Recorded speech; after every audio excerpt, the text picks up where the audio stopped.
দেশের তথ্য গবেষণা বিষয়ক সম্পাদক জাগ্রত কবি মুহিব খান,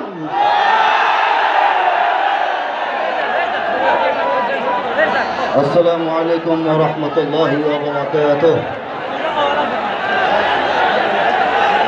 সংগ্রামী সাথী ও বন্ধুগণ, আজকের এই মহাসমাবেশের মাধ্যমে আমরা প্রমাণ করে দিচ্ছি হেফাজতে ইসলাম বাংলাদেশ এই দেশ, জাতি, মানবতা, এই দেশের ইসলাম ও মুসলমানদের বিরুদ্ধে দেশি বিদেশি যে কোনো চক্রান্তের প্রতিবাদ করার জন্য, রুখে দেওয়ার জন্য সবসময় প্রস্তুত হয়ে আছে। হেফাজতে ইসলাম মুছে যায় নাই, বিলীন হয়ে যায় নাই, ঝড়ের মতো আসে, সব ষড়যন্ত্র তছনছ করে দিয়ে আবার ঝড়ের মতো ফিরে যায়। আজকে বাংলাদেশের প্রত্যেকটা সীমান্ত আমেরিকা, চীন, ইন্ডিয়া সহ পৃথিবীর আধিপত্যবাদ, সাম্রাজ্যবাদী শক্তির করল থাবায় আক্রান্ত হওয়ার সম্ভাবনা দেখা দিয়েছে, ঠিক কিনা বলেন? হেফাজত যতদিন বাংলাদেশে আছে, এদেশের স্বাধীনতা, সার্বভৌমত্ব এবং ইসলামের নিরাপত্তা বিধানের জন্য জীবন কুরবান করার জন্য প্রস্তুত হয়ে আছে। আমি একটি সঙ্গীতের 2 লাইন দিয়ে আমার বক্তব্য শেষ করছি।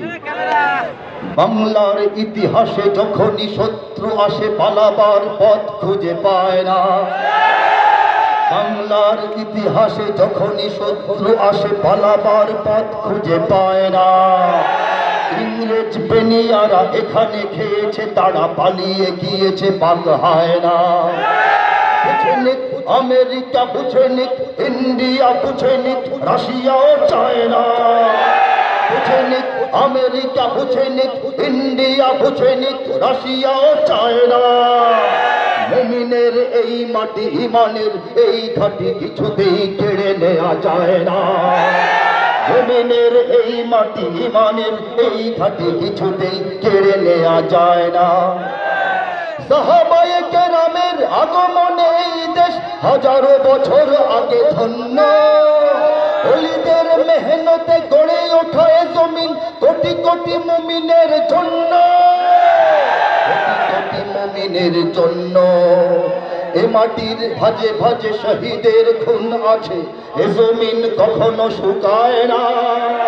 এ জমিন কখনো শুকায় না, এ জমিন কখনো শুকায় না। মুমিনের এই মাটি, ইমানের এই ঘাটি কিছুতেই কেড়ে নেওয়া যায় না, যায় না, না, না। মুমিনের এই মাটি, ইমানের এই ঘাটি কিছুতেই কেড়ে নেওয়া যায় না।